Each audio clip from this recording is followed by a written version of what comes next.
आज की कहानी का शीर्षक है पहली बारिश। लखनऊ के पुराना किला के पास एक छोटे से मोहल्ले में राहुल रहता था। उसकी उम्र 26 साल थी। इंजीनियरिंग की डिग्री लेकर वो एक छोटी सी सॉफ्टवेयर कंपनी में काम करता था। सुबह ऑफिस, शाम घर और बीच में लैपटॉप पर कोडिंग। जिंदगी बिल्कुल रूटीन थी। उसके दोस्त उससे अक्सर कहते, यार राहुल, कभी बाहर निकल, किसी लड़की से बात कर। राहुल सिर्फ हंस देता और कहता, मुझे टाइम नहीं है इस सब में। उसी मोहल्ले में कुछ घर दूर प्रिया रहती थी। वो 23 साल की थी और लखनऊ यूनिवर्सिटी से एमए इंग्लिश कर रही थी। प्रिया बहुत खुश मिजाज लड़की थी। सुबह जॉग करती, कॉलेज जाती, शाम को घर की छत पर बैठकर किताब पढ़ती। उसके बाल लंबे, आंखें बड़ी बड़ी और मुस्कुराहट ऐसी कि देखने वाला रुक जाए। एक दिन जुलाई की तेज बारिश में सब बदल गया। राहुल ऑफिस से जल्दी लौट रहा था। उसके पास अम्ब्रेला नहीं था। बारिश इतनी तेज थी कि स्कूटर पर बैलेंस रखना मुश्किल हो रहा था। उसने सोचा, थोड़ी देर किसी छत के नीचे खड़े हो जाते हैं। वो एक पुराने मंदिर के सामने रुक गया। वहां ऑलरेडी एक लड़की खड़ी थी, प्रिया। दोनों एक दूसरे को देखते रहे। प्रिया ने पहले मुस्कुराते हुए कहा, आप भी भीग रहे थे ना? राहुल थोड़ा शर्मा गया। हाँ, अम्ब्रेला भूल गया। बारिश और तेज हो गई। दोनों वहां खड़े खड़े बात करने लगे। प्रिया ने बताया कि वो कॉलेज से आ रही थी और उसका ऑटो रुक गया था। राहुल ने अपनी कंपनी के बेयर में कुछ जोक्स मारे। प्रिया हंसी। उसके हंसने की आवाज राहुल के दिल तक पहुंच गई। बारिश रुकने के बाद दोनों अलग अलग चले गए, लेकिन राहुल को रात भर प्रिया की मुस्कुराहट याद आती रही। अगला दिन राहुल अपने दोस्त रोहन के साथ पार्क गया। वहां प्रिया अपनी छोटी बहन के साथ बैठी थी। रोहन ने उन्हें पहचाना। अरे प्रिया, तू यहाँ। दोनों ग्रुप्स मिल गए। उस दिन से दोस्ती शुरू हो गई। पहले सिर्फ हाय हेलो, फिर व्हाट्सएप पर बातें। राहुल को पता चला कि प्रिया को भी लखनऊ के पुराने घर, तहजीब और खुशबू पसंद है। प्रिया को राहुल की सिंपल सी सोच और मेहनत पसंद आने लगी। धीरे धीरे बातें लंबी होने लगी। रात के 2 बजे तक मैसेजेस। सुबह गुड मॉर्निंग। कॉलेज के बाद प्रिया कहते, आज लाइब्रेरी में मिलते हैं। राहुल काम छोड़कर पहुंच जाता। दोनों साथ में किताब पढ़ते, कॉफी पीते, कभी कभी हजरतगंज घूम जाते। एक दिन बारा इमामबाड़ा के पास बैठकर प्रिया ने कहा, राहुल, तुम्हारे साथ बात करते वक्त टाइम का पता नहीं चलता। राहुल ने उसकी तरफ देखा। मुझे भी नहीं चलता प्रिया। प्यार धीरे धीरे बढ़ रहा था, जैसे लखनऊ की शाम में चमेली की खुशबू। 1 महीने बाद पहली बारिश के दिन फिर लौट आए। दोनों एक छोटे से कैफे में बैठे थे। राहुल ने हिम्मत करके कहा, प्रिया, मुझे तुम बहुत अच्छी लगती हो। सिर्फ दोस्त से शायद। प्रिया ने आंखें झुकाई। उसके गाल लाल हो गए। फिर धीरे से बोली, मुझे भी, लेकिन घर वालों को पता नहीं चलना चाहिए अभी। दोनों ने डिसाइड किया कि अभी सिर्फ दोस्त हाय रहेंगे बाहर, लेकिन दिल से एक दूसरे के हो चुके थे। 3 महीने गुजर गए। उनकी मोहब्बत अब गहरी हो चुकी थी। राहुल ऑफिस के बाद हर रोज प्रिया को कॉलेज छोड़ने जाता। प्रिया उसके लिए छोटी छोटी चीजें बनती, कभी होममेड कुकीज, कभी उसका फेवरेट आलू पराठा।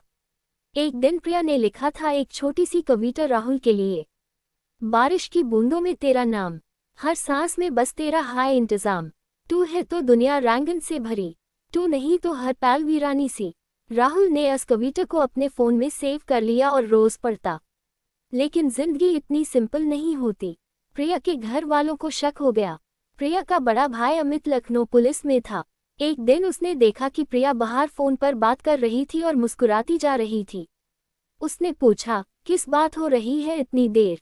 प्रिया घबरा गई, बस कॉलेज फ्रेंड। लेकिन अमित ने जांच कर ली। उसने राहुल का नाम और एड्रेस निकाल लिया। एक शाम वो राहुल के घर पहुंच गया। राहुल, मेरी बहन से दूर रहो। हम लोग ट्रेडिशनल फैमिली हैं। प्रिया के लिए हम लड़का देख रहे हैं, डॉक्टर या इंजीनियर जो दिल्ली या मुंबई में सेटल्ड हो। राहुल चुप रहा। उसने सिर्फ इतना कहा, सर, मैं प्रिया को सच्चा प्यार करता हूँ। अमित गस में बोला, प्यार? ये सब फिल्मों में होता है, असली जिंदगी में नहीं। अगर एक बार भी उससे मिलते देखा तो देख लेना। घर लौटकर प्रिया को सब पता चला। वो रो पड़ी। उसने राहुल को कॉल किया, राहुल, अब हम नहीं मिल सकते। भैया ने माना कर दिया। मम्मी भी गुस्सा हैं। राहुल का दिल टूट गया। उसने कहा, प्रिया, मैं वेट करूंगा। जब तक तुम खुद रेडी नहीं हो जाती। अगला 1 महीना बहुत मुश्किल था। दोनों ने बात करना बैंड कर दिया। राहुल ऑफिस नहीं जाता था ठीक से। प्रिया कॉलेज में भी डिस्ट्रैक्ट रहती। उसके दोस्त उससे पूछते, क्या हुआ है तुझे? एक दिन प्रिया ने हिम्मत की। उसने अपनी मम्मी से बात की। मम्मी, राहुल बहुत अच्छा लड़का है, मैं उसके बिना नहीं रह सकती।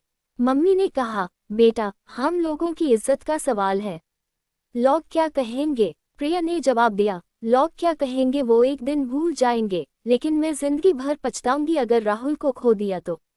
इस बीच राहुल ने भी अपने घर वालों से बात की। उसके पापा रिटायर्ड टीचर थे।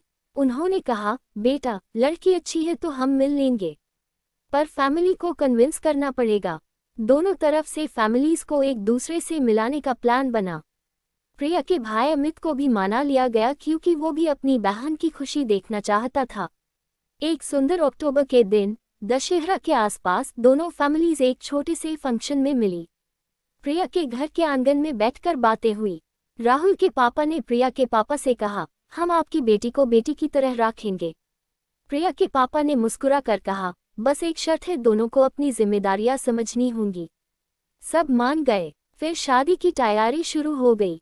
राहुल और प्रिया दोनों खुशी से पागल थे। शादी से पहले एक दिन दोनों फिर उसी पार्क में गए जहां पहली बार प्रॉपर बात हुई थी। राहुल ने प्रिया का हाथ पकड़कर कहा, याद है पहली बारिश में हम यही माइल थे? प्रिया ने सर उसके कंधे पर रख दिया। हाँ, और आज जिंदगी भर के लिए साथ हैं। शादी बहुत सिंपल और सुंदर हुई। लखनऊ की ट्रेडिशनल मेहंदी, संगीत और फिर शादी। प्रिया लाल लहंगा में बहुत खूबसूरत लग रही थी। राहुल उसको देखकर आंखें नम हो गई। शादी के बाद दोनों मसूरी घूम गए। पहाड़ों में बैठकर प्रिया ने कहा, राहुल, जिंदगी सच में इतनी सिंपल हो सकती है क्या? राहुल ने जवाब दिया, जब प्यार सच्चा हो तो हर मुश्किल सिंपल लगती है। साल गुजर गए। राहुल की कंपनी में प्रमोशन हो गया। प्रिया ने भी अपनी एमए कंप्लीट कर ली और एक कॉलेज में पार्ट टाइम टीचिंग शुरू कर दी। दोनों के घर में एक छोटी सी नन्ही सी गुड़िया आए, उनकी बेटी आरोही।